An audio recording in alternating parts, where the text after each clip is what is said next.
ጤና ይስጥልን። ይህ በሞርስ ኮሚኒኬሽን ተዘጋጅቶ የሚቀርብላችሁ የሞርስ ልዩ ዝግጅት ነው።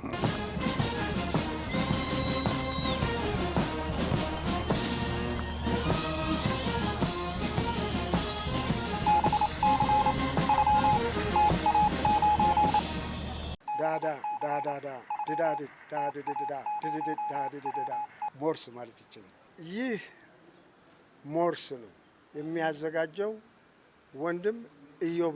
እናንተ በስደት ሳሉ ዜጎቻችሁ የሞቱባቸው የወንድምና እህት ሀገራት መንግስታትና ህዝብ ለሞቱባቸው ወገኖቻቸው ቤተሰቦቻቸው ነፍስ ይማር፣ እናንተም መጽናናት እየሆነላችሁ የልጆቻችሁ ደም ደመከልብ ሆኖ አይቀርም፣ ሐዘናችሁን የሐዘን ዳርቻ ያድርግላችሁ ለማለት ግን ወኔ አልነበራቸውም። የማጽናኛ ቃላትስ ከወዴት ያገኛሉ? እንዴትስ ይሆንላቸዋል? ንግግራቸውን እየሰማ ከንፈሩን በጥርሱ ነክሶ በሐዘን ተቆራምዶ ያለ የቤተሰብ አባሉን ያጣ አባቱ ዳኛ ልጁ ቀማኛ የሚለውን አባባል አስታውሶ የሚለው ቢኖር እንጂ በዚህ አስቸጋሪ ወቅትም ከአማጽያኑ ጋር የሚያብሩና ማን ምን እንዳለው እኛ እንነግራቸዋለን የሚሉ ጨካኝ ኢትዮጵያውያን አሉ የሚለውን መስማት ግን ወንድሙ ላይ ለዚያውም በሰው ሀገር አስብሎ እናቶች ሁለት እጆቻቸውን አጠላልፈው ወደ ላይ ወደ ሰማይ እየተመለከቱ አበስኩ ገበርኩ ብለዋል።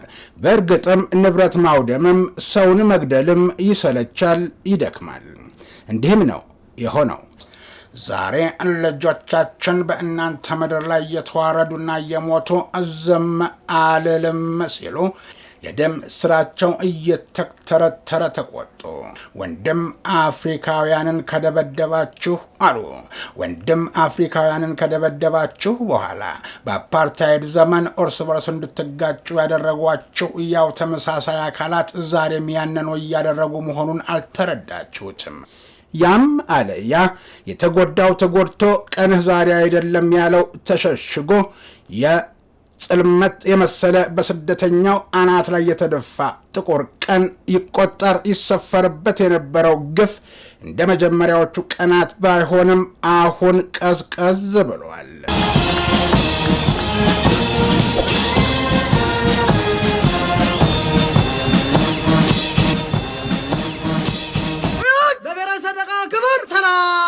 በዛሬው ልዩ ዝግጅታችን ወቅታዊውን የደቡብ አፍሪካ ውሳኔና ደቡብ አፍሪካ የተለያዩ ከተሞች ውስጥ የሚገኙ ስደተኞች አሁናዊ ሁኔታቸው ምን እንደሚመስልና ያለፈውን ሳምንት ጥቃት ተከትሎ የትውልድ ሀገራቸው ምን እርምጃ ወሰዱ የሚለውን እንመለከታለን።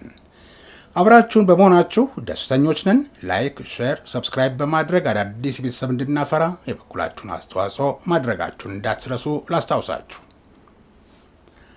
ደቡብ አፍሪካ ወደ 2.4 ሚሊዮን የሚጠጉ ስደተኞች መኖሪያ ስትሆን ይህም ከጠቅላላው ሕዝብ 4% ያነሰ ነው። ብዙዎች ስደተኞች በደቡብ አፍሪካ ውስጥ ሕጋዊ ባልሆነ መንገድ እንደሚኖሩ ይገመታል። በአፍሪካ ውስጥ በኢንዱስትሪ የበለጸገች ሀገር እንደመሆኗ መጠን ከአህጉሪቱ የተውጣጡ በርካታ ሰዎች ስራ ለመፈለግ ወደ ደቡብ አፍሪካ ይጓዛሉ።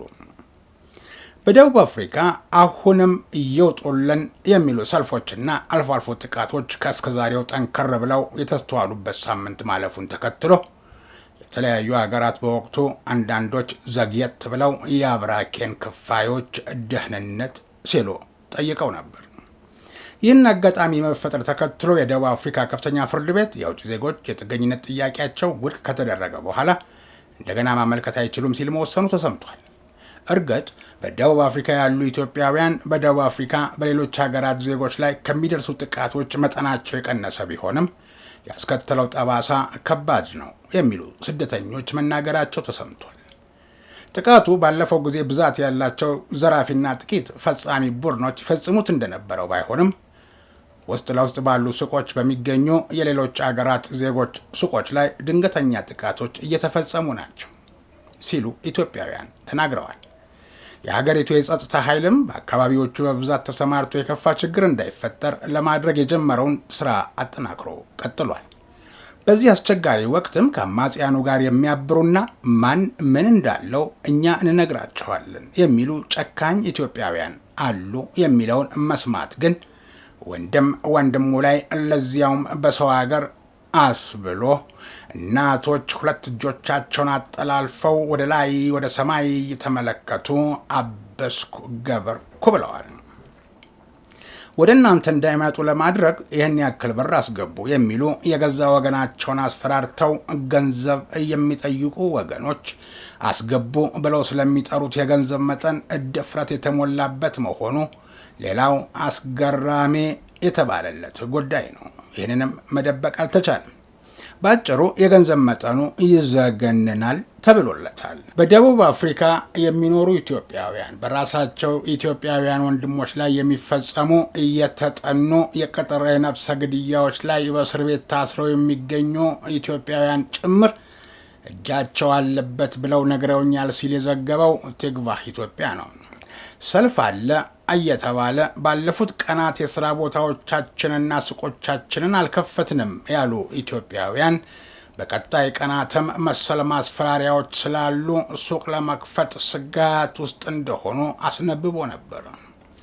በደቡብ አፍሪካ ፕሪቶሪያ ከተማ የሚገኘው የኢትዮጵያ ኤምባሲ በወቅቱ በኢትዮጵያውያን ላይ የተፈጸመውን ግድያ በተመለከተ በአስቸኳይ እርምጃ እንዲወሰድና ችግር በሚታይባቸው አካባቢዎች ልዩ ጥበቃ እንዲደረግ ለሀገሪቱ መንግስት ጥያቄ ማቅረቡን ማስታወቁ አይዘነጋም።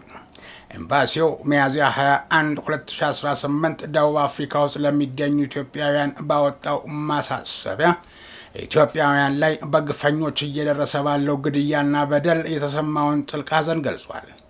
ኤምባሲው ይህን መልእክት ያስተላለፈው በቀናት ልዩነት 4 ኢትዮጵያውያን መገደላቸው ከተሰማ በኋላ ነው። የደቡብ አፍሪካ መገናኛ ብዙሃን ያወጧቸው ዘገባዎች እንደሚያመለክቱት ኢትዮጵያውያኑ የተገደሉት ጆሃንስበርግ ከተማ ውስጥ በሚገኘው ሲቢዲ የተሰኘው የንግድ ስፍራ ውስጥ ነው። ማህበራዊ ሚዲያ ላይ በተሰራጨና በደህንነት ካሜራ የተቀረጸ ቪዲዮ ላይ አንድ ግለሰብ በርካታ ሰዎች በሚተላለፉበት የገበያ ስፍራ ውስጥ ሲያልፍና መደብር አጠገብ ከቆመ ግለሰብ ጀርባ ሲቆም ያሳያል። ወዲያውኑም ሽጉጥ አውጥቶ ከቅርብ ርቀት ግለሰቡ ጭንቅላት ላይ ሲተኩስና ግለሰቡ ሲወድቅ ቪዲዮ ላይ ይታያል። የወደቀው ሰው ላይ ድጋሚ ከተኮሰበት በኋላ ከአካባቢው ሲሄድ ተቀርጿል። አዲስ ስታንዳርድ ባወጣው ዘገባ የጠቀሳቸው በፕሪቶሪያ የሚገኘው የኢትዮጵያ ኤምባሲ ጉዳይ አስፈጻሚ 4 ሰዎች መገደላቸውን ለመገናኛ ብዙሃኑ አረጋግጠዋል። ኤምባሲው ባወጣው ማሳሰቢያ ታዲያንን ምን ያህል ኢትዮጵያውያን እንደተገደሉ አልጠቀሰም ነበር። ይሁን እንጂ የሚመለከተው የደቡብ አፍሪካ የጸጥታ መዋቅር ግድያውን እየፈጸሙ ያሉ አካላት ላይ በአስቸኳይ ሕጋዊ ምርመራ እንዲያካሂድ በደብዳቤ መጠየቁን ገልጿል። የምርመራው ውጤት ኤምባሲው በአስቸኳይ እንዲገለጽለትም ማሳሰቡን ጠቅሷል። ኤምባሲው በዚሁ መግለጫው ግድያዎቹ በደቡብ አፍሪካ ከሚታየው መጤጠልነት ጋር የተያያዘ ሊሆን እንደሚችል ጠቁሟል። ከቅርብ ጊዜ ወዲህ ደቡብ አፍሪካ ውስጥ የውጭ ዜጎች በተለይም የጥቁር አፍሪካዊ ስደተኛ ጠል እንቅስቃሴ መበራከቱን መገንዘብ ተችሏል ብሏል። ይህ አይነቱ እንቅስቃሴ በቅርቡ በሰፊው መነሳቱንም አክሏል።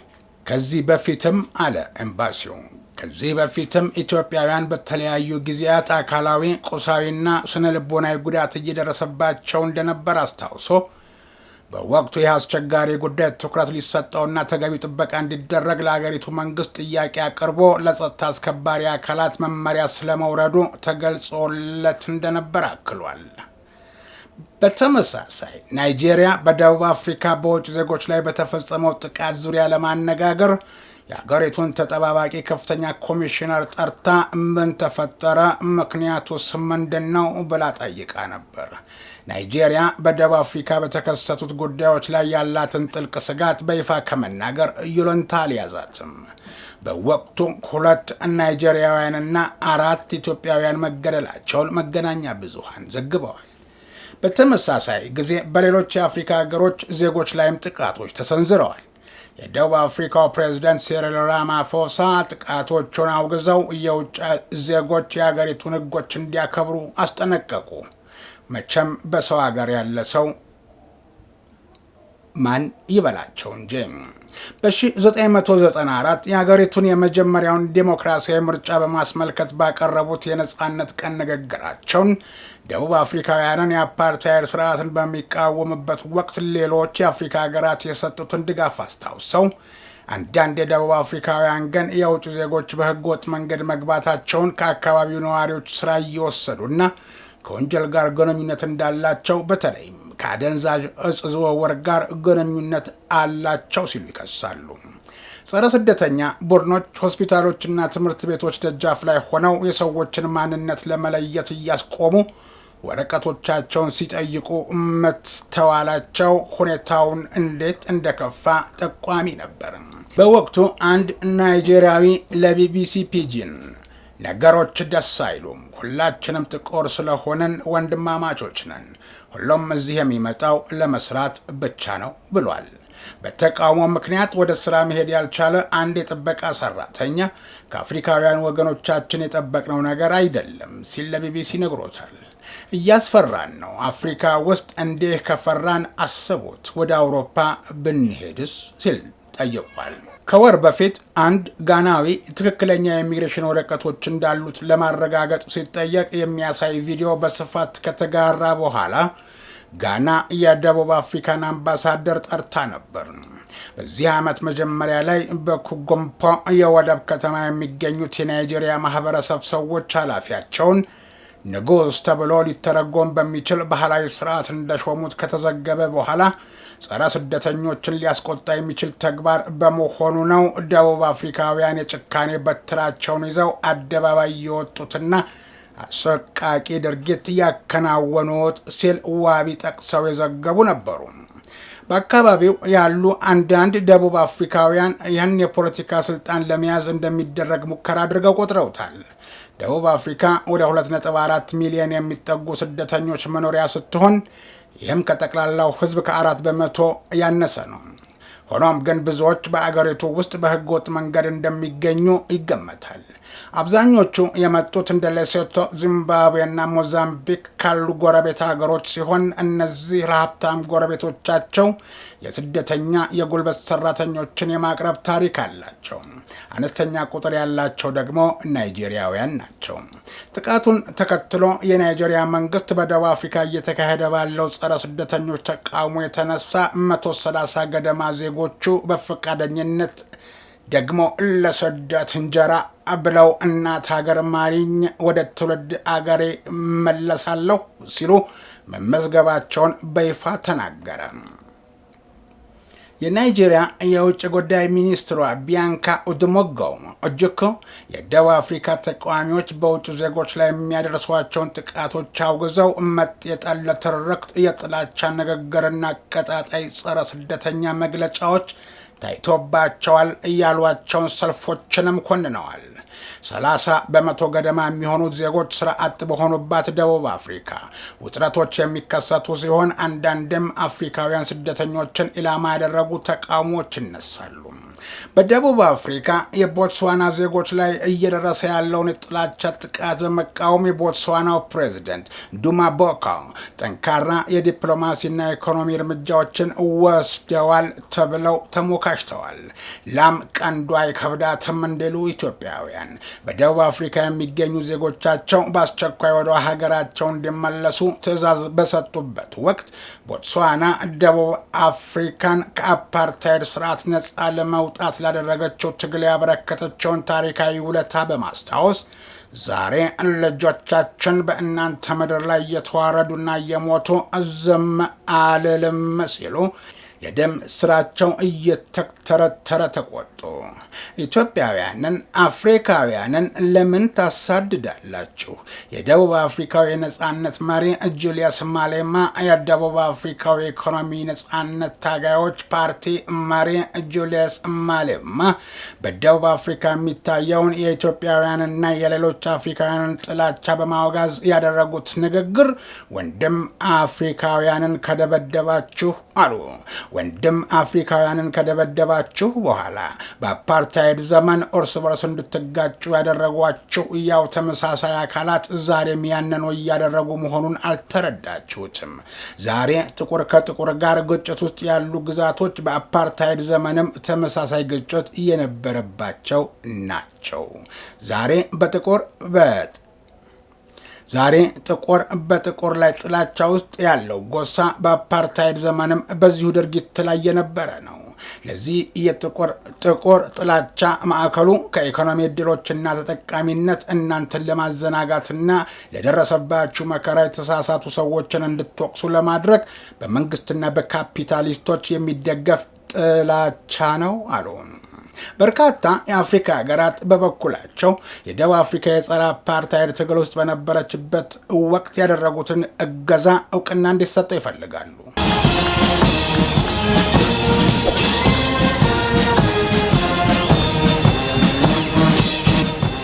እዚህ ለጥቁር ጥላቻ ማዕከሉ ከኢኮኖሚ እድሎችና ተጠቃሚነት እናንተን ለማዘናጋትና ለደረሰባችሁ መከራ የተሳሳቱ ሰዎችን እንድትወቅሱ ለማድረግ በመንግስትና በካፒታሊስቶች የሚደገፍ ጥላቻ ነው አሉ። በርካታ የአፍሪካ ሀገራት በበኩላቸው ደቡብ አፍሪካ የጸረ አፓርታይድ ትግል ውስጥ በነበረችበት ወቅት ያደረጉት እገዛ እውቅና እንዲሰጠው ይፈልጋሉ። በመቶዎች የሚቆጠሩ ስደተኛ ተቃዋሚ ሰልፈኞች በፕሪቶሪያ አደባባይ በመውጣት ተቃውሟቸውን ባሰሙበት ወቅት አንድ የተቃውሞ ሰልፈኛ ለቢቢሲ የህገወጥ ስደተኞች መጨመር አደባባይ እንዲወጣ እንዳደረገው ገልጾ ፖለቲከኞች ይህንን በሚመለከት ምንም እያደረጉ አይደለም ብሏል። አሁን ሁልጊዜም ስንናገር የነበረውን በማህበረሰባችን ውስጥ ህገወጥ ስደተኞች ትልቁ ችግር ናቸው እያልን የምንናገረውን የሚደግፍ ድምፅ ስላለ እናመሰግናለን በማለት ሰልፎን ያዘጋጀውን ማርች ኤንድ ማርችን አመስግኗል። ከዚህ ቀደም ህገወጥ ስደተኞችን በመቃወም የተደረጉ ሰልፎች ወደ አመፅ አምርተው በርካታ ስደተኞች ተጎድተዋል። በዚህም የተነሳ ሰልፈኞቹ ለአደጋ ተጋላጭ የሆኑ ማህበረሰቦች እንዲከላከሉና ሰላማዊ እንዲሆኑ ተጠይቋል። ደቡብ አፍሪካ ከ2 ዓመት በፊት ባደረገችው የህዝብ ቆጠራ መሰረት ቢያንስ 2.4 ሚሊዮን ከሌሎች ሀገራት የመጡ ስደተኞች አሏት። ከነዚህም ውስጥ ከፍተኛውን ቁጥር የያዙት ከጎረቤት አገር ዚምባብዌ ቢሆኑም ከኢትዮጵያ፣ ከዲሞክራቲክ ኮንጎ፣ ከሶማሊያ፣ ከባንግላዴሽ እና ከሌሶቶም የመጡ ስደተኞች ቁጥር በርካታ ነው። ከተለያዩ የአፍሪካ ሀገራት የተሻለ ስራና ኑሮ ፈልገው የሄዱት ስደተኞች 62 ሚሊዮን ህዝብ ካላት ደቡብ አፍሪካ አንጻር ሲሰላ 3% ብቻ ናቸው። ሆኖም በደቡብ አፍሪካ የሚኖሩ በርካታ ስደተኞች ስራና የተለያዩ እድሎችን ተሻምተውናል በሚሉ መጤ ጠል የአገሪቱ ዜጎች ጥቃቶች ያጋጥማቸዋል። በተለይም ኢትዮጵያን ጨምሮ ከሌሎች የአፍሪካ ሀገራት የመጡ ስደተኞች ግድያ፣ ዝርፊያና የንብረት ውድመቶች አጋጥሟቸዋል።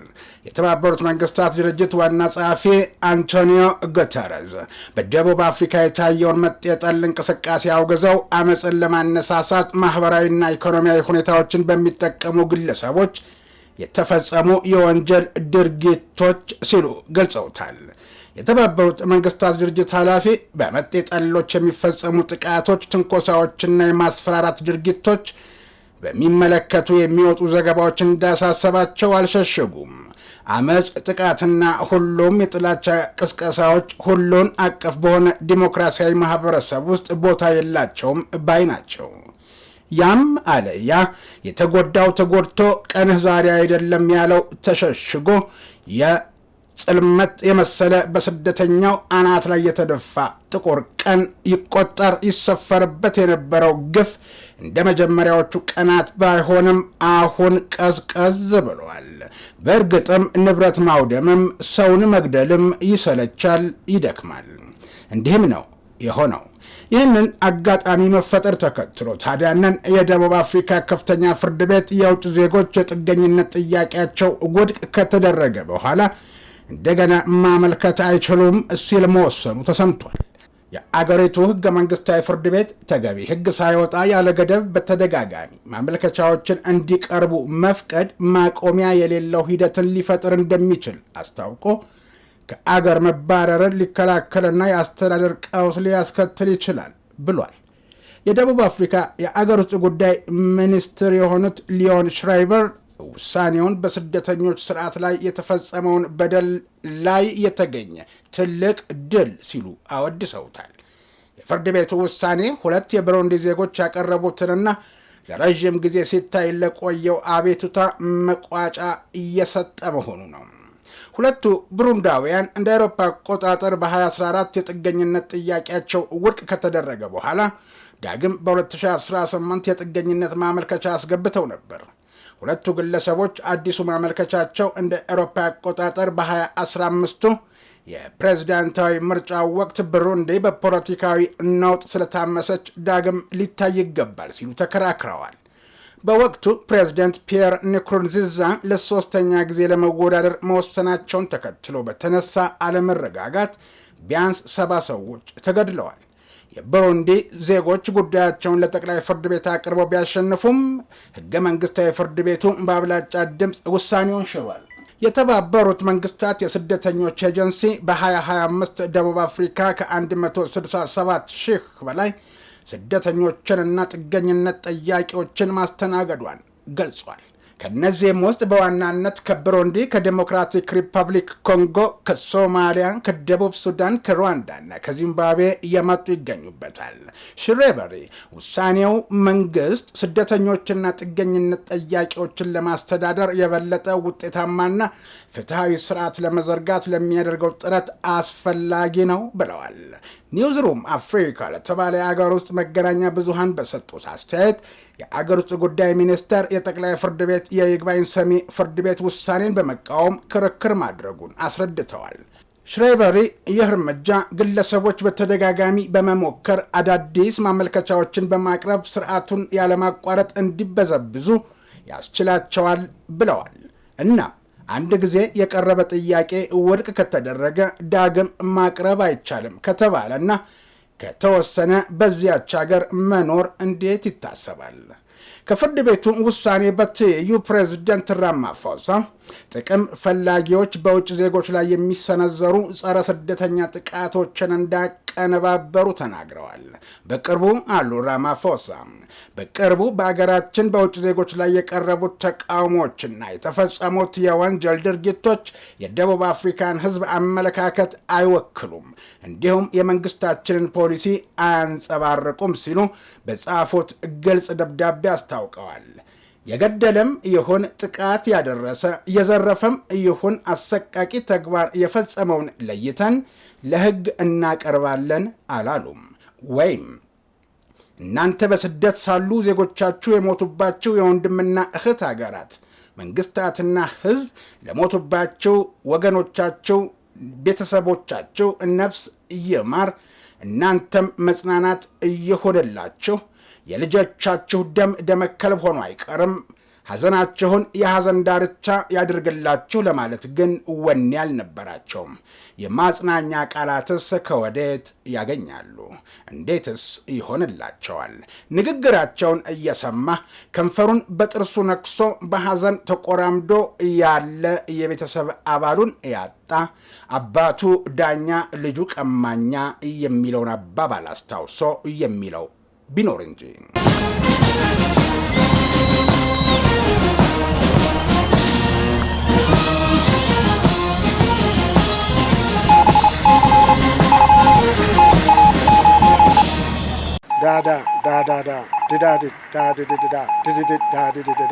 ሞርስ ማለት ይችላል። ይህ ሞርስ ነው የሚያዘጋጀው ወንድም ኢዮብ። የተወደዳችሁ ቤተሰቦቻችን የዛሬው የደቡብ አፍሪካን ወቅታዊ ሁኔታ የተመለከትንበት የሞርስ ልዩ ዝግጅት በዚሁ አበቃ። ጤና ይስጥልኝ።